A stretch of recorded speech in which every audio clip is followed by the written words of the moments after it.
Hi friends, this is your Dino Tracks activity. Here's what you're going to do. You're going to choose 2 of these dino tracks. Pick 2 cards. Then, on your recording sheet, the first card you pick is going to go here. Write that number.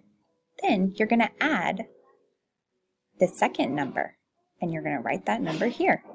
Then you need to find the total. So add the first number plus the second number and find your total.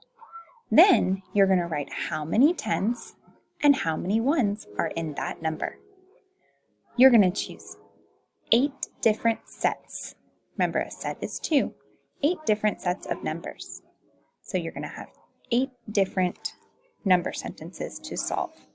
So remember, pick one card, put that number here, and then pick another card, and then add those 2 numbers together.